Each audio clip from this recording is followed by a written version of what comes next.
رمضان المبارک کا مہینہ ہے۔ اس بابرکت مہینے میں اللہ رب کائنات کی طرف سے لوگوں کو انعامات اور اکرامات سے نوازا جاتا ہے، جہنم سے آزاد کیا جاتا ہے، جنت کا داخلہ نصیب ہوتا ہے۔ یہ ایسا بابرکت اور ایسا ہی اہمیت اور فضیلت والا مہینہ ہے کہ اس کے اندر اللہ رب کائنات کی طرف سے انعامات اور اکرامات اور نوازشات کی حد ہو جاتی ہے۔ ایک بندہ رب کے سامنے اپنی آرزو رکھے، اپنے گناہوں کی معافی مانگے، التجا کرے، استغفار کرے، اللہ رب کائنات زندگی کے گناہ معاف کر دیتا ہے۔ یہ وہ بابرکت مہینہ ہے جس کی برکتیں، جس کی سعادتیں، جس کے نوازشات، جس کے اکرامات اور انعامات کا تذکرہ اگر کیا جائے تو بے شمار ہے۔ آپ اور میں اس کے انعامات اور اکرامات کو گن بھی نہیں سکتے جو اللہ رب کائنات نے اس مہینے میں فضل و کرم کیا ہے۔ یہ فضل و کرم کا ایک عالمی انٹرنیشنل موسم بہار ہے۔ یہ ایک آفاقی نیکیوں کا عالمی موسم ہے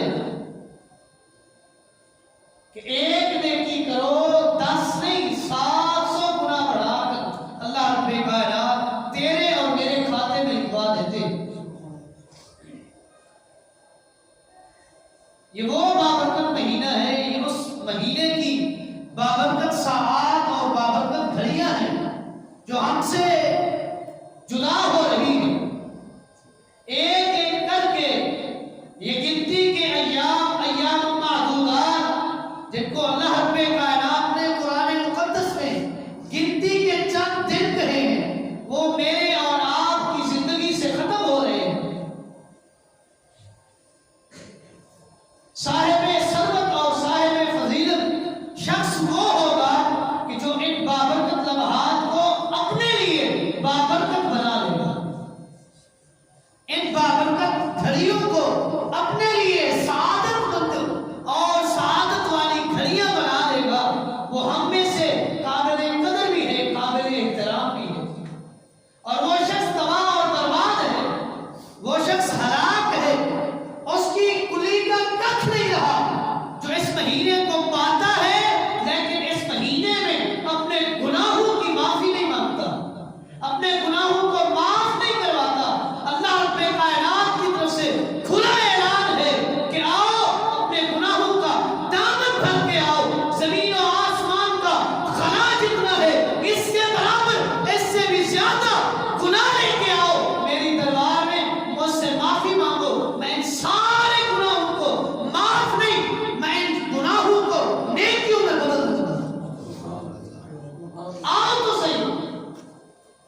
قابل قدر گھڑیاں بناؤ، اپنے گناہوں کی معافی مانگو۔ زندگی کا کوئی پتہ نہیں، آج ہے کل نہ ہو۔ ابھی جمعہ میں حاضر ہیں، جمعہ کے بعد مجھے اور آپ کو کسی کو علم نہیں ہے کہ موت کہاں اور کب آنی ہے، کوئی نہیں جانتا۔ اس کا علم میرے رب کے پاس ہے، یہ لمحات ہیں۔ اور جمعہ تو وہ رسول اکرم صلی اللہ علیہ وسلم نے فرمایا کہ جمعہ کے دن ایک ایسی گھڑی ہے جس گھڑی میں جو شخص جو دعا کرتا ہے رب اسی وقت اس دعا کو قبول کرتے ہیں۔ اور یہ ماہ مبارک، یہ ماہ رمضان، کہ وہ بابرکت مہینہ، رسول اکرم صلی اللہ علیہ وسلم کا فرمان ہے کہ جو شخص اس میں جو بھی دعا کرتا ہے حالت روزے میں، پچھلے جمعہ بھی عرض کیا تھا، حالت روزے میں جو دعا کرتا ہے رب اس دعا کو قبول کرتے ہیں، رد نہیں کرتے۔ یہ قبولیت کی گھڑیاں ہیں، یہ قبولیت کے لمحات ہیں، یہ قبولیت کی ساعات اور گھڑیاں ہیں۔ اپنے گناہوں کی معافی مانگ کر، اپنے نامہ اعمال سے گناہوں پر معافی کا کرم پھروا کر، بلکہ ان گناہوں کو نیکیوں میں تبدیل کرا کر اپنے اس ماہ مبارک کو گزارو۔ یہ ایسا برکتوں والا مہینہ ہے، لیکن اس مہینے کے اندر اللہ نے فضائل رکھے ہیں، فضیلتیں رکھی ہیں، اہمیتیں رکھی ہیں، سعادتیں رکھی ہیں، خوشبختیاں رکھی ہیں۔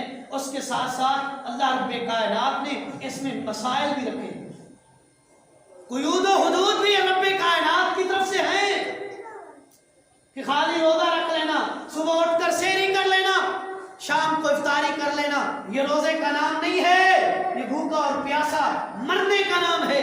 جو شخص حالات روزے میں فسق و فجور کو، گالی گلوچ کو، غیبت کو، رفس کو، چغل خوری کو، جھوٹ کو ترک نہیں کرتا، امام الانبیاء کا فرمان ہے اس کے بھوکے اور پیاسے مرنے کی رب کو کوئی ضرورت نہیں ہے۔ رب کو وہ روزہ چاہیے جس میں انسان رب کے سامنے ایسے پیش ہو جس طرح رب نے حکم دیا ہے، محمد رسول اللہ صلی اللہ علیہ وسلم نے کر کے دکھایا ہے۔ جب ہمارے روزے کی ابتدا ہی معرفت سنت سے ہٹ کر ہو اور معرفت بدعت پر ہو، ایسے روزے کی رب کو ضرورت نہیں ہے۔ من لم يدع قول الزور والعمل به فليس لله حاجة ان يدع طعامه وشرابه۔ ایسے روزے کی رب کو ضرورت نہیں جس میں قول زور کو بھی ترک نہ کیا جائے اور عمل زور کو بھی ترک نہ کیا جائے۔ قول زور ہر وہ قول جو شریعت محمدی کے خلاف ہو، اور عمل زور ہر وہ کام جو شریعت محمدی کے خلاف ہے، وہ عمل زور ہے۔ جو شخص قول زور کو ترک نہیں کرتا، عمل زور کو ترک نہیں کرتا، وہ بھوکا اور پیاسا مر رہا ہے، روزے میں نہیں ہے۔ رب کو ایسے روزے کی ضرورت نہیں ہے۔ اور جس روزے کی ابتدا ہی بدعت سے ہو، جس روزے کی ابتدا ہی بدعت سے ہو، مثلا میں ایک مسئلہ رکھنا چاہتا ہوں، آپ میں سے ہر شخص صاحب عقل ہے اور زیرک انسان ہے، مفکر ہے اور اپنے فکر پر پورا کاربند ہے۔ میرے اس بات کو سمجھے کہ جس روزے کی ابتدا ہی بدعت سے ہو، ایسے روزے کا رب کے ہاں کوئی اجر نہیں ہے۔ روزے کی ابتدا بدعت سے کیسے؟ روزہ رکھنے سے پہلے نیت کی جاتی ہے، وَبِ صَوْمِ غَدٍ نَوَيْتُ مِن شَهْرِ رمضان۔ حدیث کی کسی ایک کتاب میں موضوع من گھڑت کوئی بھی نہیں دکھا سکتا۔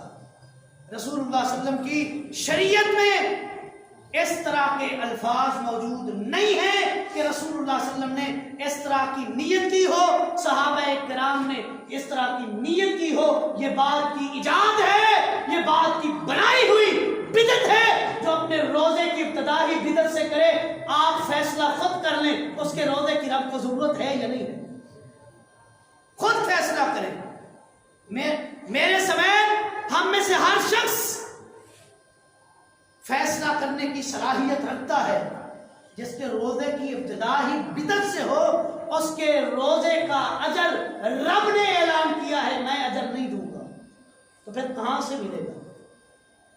اور اگر اس نیت کو مانن الفاظن دیکھا جائے تو تب بھی یہ نیت غلط ہے.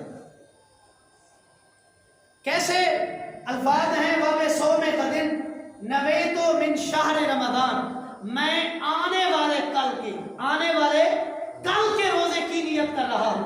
جو آج روزہ رکھ رہے ہو، جس کی نیت کر رہے ہو، اس کی تو نیت ہے ہی نہیں. میں نے اور آپ نے پہلا روزہ رکھا، نیت کی اگلے دوسرے روزے کی، پہلے روزے کی تو نیت ہوئی نہیں. پہلے روزے کی نیت ہوئی نہیں. 29 روزے ہوئے یا 30 ہوئے، 29 کی سحری کے وقت میں نے نیت کی یا 30 کی سحری کے وقت میں نے نیت کی. یہی الفاظ دہرائے. 30 کا روزہ ہے، 29 کے ہوئے تو اگلے دن عید ہے. 30 ہوا تو اگلے دن عید ہے. عید کے دن روزے کی نیت کر کے بیٹھے ہیں. اور جس نیت کے الفاظ بھی درست نہیں ہیں اور جس کے الفاظ سنت محمدیہ سے ثابت ہی نہیں ہے، ایسا عمل کر کے جو شخص روزے کی ابتدا کرے گا وہ خود فیصل بنے اپنے اس روزے پر کہ مجھے اس روزے کا اجر ملے گا یا نہیں ملے گا. میں نے 2 ٹوک حدیث مصطفیٰ سنا دی کہ ہر وہ کام جو شریعت محمدی کے خلاف ہے روزہ دار کرے، اس کے روزے کی رب کو ضرورت نہیں ہے، رب اجر نہیں دے گا. اب فیصلہ آپ خود کر لیں. ایک اور مسئلہ ابتدائی روزے میں عین سحری کے وقت ایک مخصوص قسم کی آواز اور ساؤنڈ کو بجایا جاتا ہے. ساری زبانیں گھوگ ہوا سریکیے ہارن ہے، اس کو بجایا جاتا ہے اور کہا جاتا ہے کہ جب اس کی آواز آ جائے روزہ بند کر دے. اس کی دوسری مثال مساجد میں اعلان ہوتا ہے کہ اتنی منٹ باقی ہے، اب روزے کا ٹائم ختم ہو گیا ہے، سحری بند کر دو. میرے اور آپ کے اختیار میں ہے کسی کی سحری بند کرے، یا جب میرا اور تیرا اختیار ہے ہی نہیں، میں اور آپ کسی کی سحری بند نہیں کرا سکتے. یہ بند کرانے کا اختیار میرے رب کا ہے. رب کے اختیار میں اپنے اختیار کو شامل کر رہے ہو. یہ شریعت سے ثابت نہیں ہے. یہ جو ہارن بجایا جاتا ہے 5 منٹ پہلے بجا کر اس کے ٹائم جب بجے روزہ بند کر دیں، کیوں؟ ہو سکتا ہے آگے اصطلاح سنیں، علماء کی اصطلاح سنیں، غور کریں. یہ علماء سو ہیں جو ایسی اصطلاح پیش کرتے ہیں. ہو سکتا ہے روزے کا ٹائم گزر گیا ہو، اس لیے اذان سے پہلے ہم نے یہ سائرن بجایا، ہارن بجایا، وہ آواز مخصوص سپیکر کے ذریعے نکالی، روزہ بند کر لیں. ہو سکتا ہے سحری کا ٹائم گزر جائے اور یہ لوگ کھاتے پیتے رہیں، روزہ نہ رہے. کہاں کی اصطلاح ہے؟ یہ کہاں کی اصطلاح ہے؟ شریعت میں ہے ہی نہیں. اور عین افطاری کے وقت اذان ہوتی ہے، میرے اور آپ میں سے ہر شخص کے علم میں یہ بات ہوگی.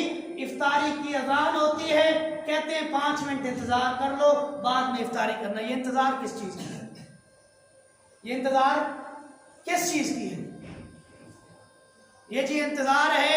اصطلاح سنیں، ہو سکتا ہے مغرب نہ ہوئی ہو اور ہم روزہ افطار کر لیں، لہذا 5 منٹ انتظار کریں، اس کے بعد روزہ افطار کریں.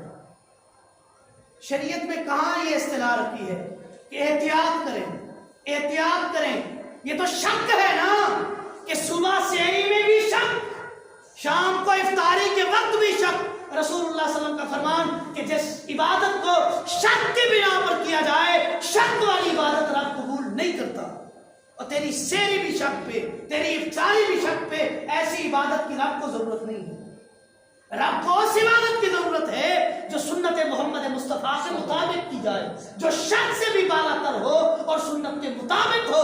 ایسی عبادت کا رب کے ہاں اجر بھی ہے، ثواب بھی ہے، اور ایسی عبادت پر جنت بھی ملے گی. جس عبادت میں شک ہوا، بدعت ہوئی، شرک ہوا، اپنی منمانی ہوئی، ایسی عبادت کا رب کے ہاں کوئی اجر نہیں ہے. یہ اجر لو دنیا والوں سے لو، جن کی بات مان کر تم نے عمل کیا، وہاں سے یہ اجر لو، رب کی طرف سے اجر نہیں ملے گا. یہ اصطلاح ہے. مسئلہ پوچھا جاتا ہے کہ روزے کی حالت میں نہا سکتے ہیں؟ بعض حلقوں سے آواز آتی ہے نہیں نہا سکتے، حالانکہ شریعت محمدی میں اس کی اجازت ہے۔ رسول اللہ صلی اللہ علیہ وسلم کے بارے میں ایک صحابی رسول بیان کرتے ہیں، صحیح بخاری کی روایت ہے، ایک دن میں نے روزے کی حالت میں امام الانبیاء کو دیکھا، یصب الماء علی رأسہ وهو صائم، امام الانبیاء نہا رہے تھے اور آپ کو روزہ بھی تھا۔ جب رسول اللہ صلی اللہ علیہ وسلم نے یہ عمل کیا ہے، آپ کی سنت مطہرہ سے یہ بات ثابت ہے، میں اور آپ میں یہ جرأت کہاں سے آئی کہ ہم منع کریں؟ منع کر دیتے ہیں، اتنی بڑی جسارت کر کے، جرأت کر کے رسول اللہ کی سنت کی مخالفت پر لوگوں کو آمادہ کیا جاتا ہے، موٹیویٹ کیا جاتا ہے اور لوگوں کو مخالفت سنت پر عمل کرایا جاتا ہے۔ ایک اور مسئلہ یہ جی روزے کی حالت میں سرما لگا سکتے ہیں، سرما لگا سکتے ہیں۔ رسول اللہ صلی اللہ علیہ وسلم کے بارے میں صحیح بخاری کی روایت، ان النبی صلی اللہ علیہ وسلم اکتحل وهو صائم، رسول اللہ صلی اللہ علیہ وسلم نے سرما لگایا اس حال میں کہ آپ روزے کی حالت میں تھے۔ گویا اس حدیث سے ثابت ہوتا ہے کہ روزے کی حالت میں سرما لگا سکتے ہیں۔ ایک اور سوال ہے، شرعی سوال ہے کہ انجیکشن وغیرہ، آج کل کی میڈیکل ٹیکنالوجی اور میڈیکل ضرورت کے لیے اس مسئلے کو رکھ رہا ہوں کہ حالت روزے میں انجیکشن وغیرہ لگا سکتے ہیں، لگوا سکتے ہیں یا نہیں، یہ ایک سوال ہے اور بڑا ہی عام ہے آج کل۔ تو دراصل اس کا جواب یہ ہے، دراصل شریعت میں انجیکشن کے بارے میں کوئی واضح صراحت موجود نہیں ہے کہ اس میں منع کیا گیا ہو کہ آپ نے انجیکشن نہیں لگوانا، کوئی واضح صراحت موجود نہیں ہے۔ تو علماء کرام اور مفتیان نظام نے، خصوصاً سعودی عربیہ کے بہت بڑے مفتی اعظم شیخ صالح بن عثیمین رحمۃ اللہ علیہ نے اپنے فتوے میں لکھا ہے کہ لگوا سکتے ہیں، لیکن وہ انجیکشن جو اینٹی بایوٹک ہوں اور پین کلرز وغیرہ ہوں، ایسے انجیکشن جس میں آپ کو اور مجھے انرجی پرووائڈ کی جائے، طاقت کے انجیکشن، وہ انجیکشن نہیں لگوا سکتے روزے کی حالت میں۔ بقیہ روزے کی حالت میں اچانک بخار ہو گیا ہے، جس میں درد اٹھ گیا ہے، سارا دن برداشت کریں، رب کو انسان کی تکلیف برداشت نہیں ہے، نہ ہی رسول اللہ صلی اللہ علیہ وسلم کو انسان کی تکلیف برداشت ہے۔ شریعت نے اجازت دی ہے، پین کلر لگوا سکتے ہیں، درد کا انجیکشن، بخار کا انجیکشن، اینٹی بایوٹک، کوئی انفیکشن ہو چکا ہے، آپ نے روزہ بھی رکھا ہوا ہے، اس کا انجیکشن لگوانا ہے، تو علماء کرام نے اس بات میں اجازت دی ہے کہ آپ اور میں انجیکشن لگوا سکتے ہیں۔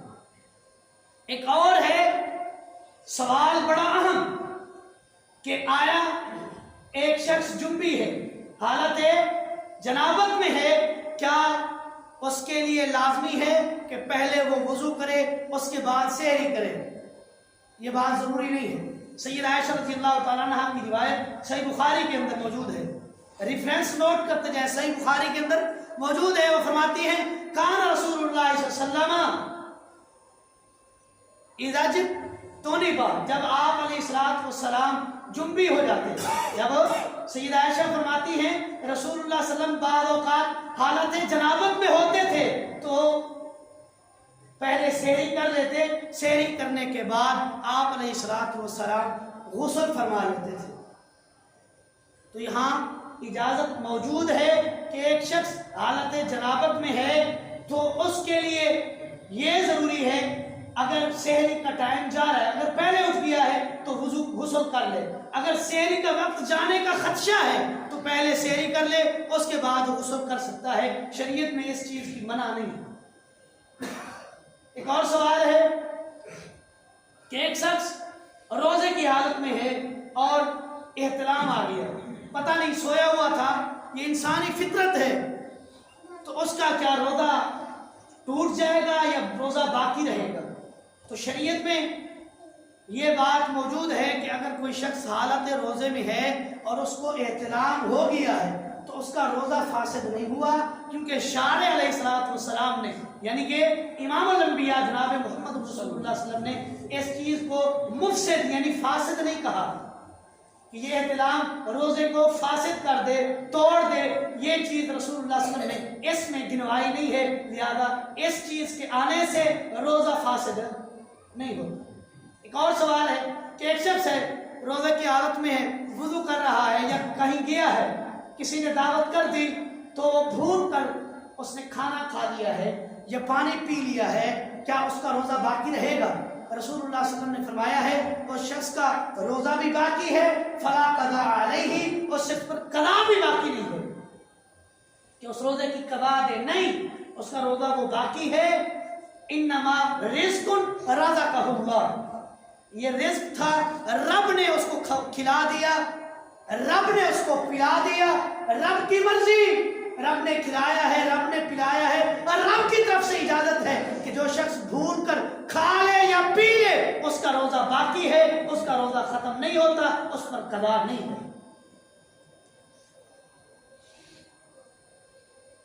یہ مسائل میری اور آپ کی ضرورت ہے، ان مسائل کی طرف خالی فضیلتوں کو نہ سنیں، یہ فضیلت ہے، یہ فضیلت ہے، فضیلت ہے، فضیلت ہے، فضیلت کا کوئی انکار نہیں، فضیلت کے ساتھ مسائل پر بھی عبور ہو تاکہ ہم ان مسائل کے تحت اپنے روزے کو گزاریں اور ان فضیلتوں کو حاصل کر سکیں، ان فضیلتوں کو حاصل کر سکیں۔ اور ایک اور مسئلہ ہے سینگی لگوانا، پچ، آج کل جسے ہجامہ کہتے ہیں، شہروں کے اندر بھی ہجامہ سینٹر ہے، بیماریوں کے لیے، بیماریوں کے علاج کے طور پر یہ ہجامہ اور سینگی لگوائی جاتی ہے۔ اس کے لیے اگر کوئی شخص حالت روزے میں لگوائے، سینگی لگوائے، رسول اللہ صلی اللہ علیہ وسلم نے اجازت دی ہے۔ رخص النبی صلی اللہ علیہ وسلم للحجامتی، رسول اللہ صلی اللہ علیہ وسلم نے حجامے میں، سینگی لگوانے میں اجازت دی ہے کہ روزہ دار سینگی لگوا سکتا ہے، اس میں کوئی حرج نہیں، اس میں کوئی حرج نہیں ہے۔ یہ چند ایک مسائل تھے، اور سب سے اہم مسئلہ صدقۃ الفطر ہے، صدقۃ الفطر ہے، جہاں علماء کرام کو غلطی بھی لگی ہے۔ وہ غلطی یہ ہے کہ جو اجناس اناج کی جتنی قسمیں ہیں رسول اللہ صلی اللہ علیہ وسلم نے گنوائی ہیں، ان اجناس میں سے صدقہ فطر دے، کیش کے طور پر بائی ہینڈ رقم آپ نہیں دے سکتے، یہ غلطی ہے۔ اب ایک شخص کے پاس غریب ہے، دانہ ہے، اناج ہے، لیکن اس کے پہننے کے لیے لباس نہیں، اس کے کھانے کے لیے سبزیوں کے پیسے نہیں، اس کی ادویات کے لیے پیسے نہیں، آپ اس کو دانہ دیں، کشمش دیں، جو دیں، مکی دیں، تو اس میں اس کا کیا فائدہ ہوگا؟ تو اجناس کو بھی دے سکتے ہیں، جنس گندم ہے، جو ہے، کشمش ہے اور مکی ہے، ان اجناس کو بطور صدقۃ الفطر دے سکتے ہیں۔ اگر ان کی قیمت بنا کر کیش کے طور پر دیں تب بھی اجازت ہے، تب بھی اجازت ہے۔ اب ہمارے علاقے میں زیادہ تر جو فصل اگائی جاتی ہے اور جس پر ایک معیار ہے وہ گندم ہے، وہ گندم ہے۔ اب آپ اور میں خود دیکھ لیں کہ گورنمنٹ ریٹ گندم کا کیا ہے، گورنمنٹ نے جو اس سال ریٹ طے کیا ہے اس کے مطابق میں نے اور آپ نے صدقۃ الفطر نکالنا ہے۔ لیکن صدقۃ الفطر ہے کتنا؟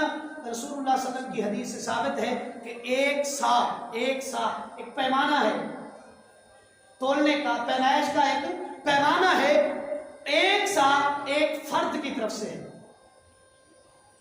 آج کل اگر دیکھا جائے جو سائے مدینہ ہے، جو مدینہ میں اس وقت سا کو پیمائش کے طور پر استعمال کیا جاتا تھا، وہ آج کل کے تیرے اور میرے پیمانے کے مطابق 2.5 کلو ہے، ایک فرد پر 2.5 کلو۔ اب آپ گندم کی ریٹ بنا لیں، 2.5 کلو کے جتنے پیسے بنتے ہیں، ایک فرد پر اتنا صدقۃ الفطر ہے۔ ہاں، صدقۃ الفطر اس بچے کی طرف سے بھی دینا ہے جو عید سے پہلے پیدا ہو جائے، اس کی طرف سے بھی صدقۃ الفطر دینا ہے۔ ہاں، اس نے بھی صدقۃ الفطر دینا ہے جو خود لے رہا ہے وہ خود بھی دے، معافی نہیں ہے، معافی نہیں ہے۔ جو خود صدقۃ الفطر لے رہا ہے اس نے بھی اپنے خاندان، اپنے اہل و عیال کی طرف سے صدقۃ الفطر نکالنا ہے۔ اب عمومی ریٹ میں نے جو سنا ہے وہ 4000 روپے ہے گندم کا، ہو سکتا ہے بڑھا دیں۔ یہ جو آفتیں حالیہ دنوں میں بارش کی صورت میں یا لباری کی صورت میں پڑ رہی ہیں، میری سنوائی میں جو بات آئی ہے کہ ہو سکتا ہے گورنمنٹ ریٹ اس کا انکریز کر دے، بڑھا دے۔ اب جو ہے وہ 4000 روپیز ہے، اس کے حساب سے 1 کلو پر 100 روپے بنتے ہیں، 1 کلو پر 100 روپے بنتے ہیں، اور 2.5 کلو کے 250 250 روپیز پر پرسن صدقۃ الفطر نکالے گا۔ ایک آدمی 250 روپیز 250، اس سے ریٹ بڑھ جائے تو اس کے حساب سے آپ نے نکالنا ہے۔ اگر اس پر بھی قائم رہے تو ایک فرد کی طرف سے 250 روپیز صدقۃ الفطر ہے۔ اللہ رب کائنات سے دعا ہے جتنے بھی مسائل سنیں ہمیں ان پر عمل پیرا ہونے کی توفیق دے۔ ھذا ما عندی واللہ اعلم بالصواب وما توفیقی الا باللہ۔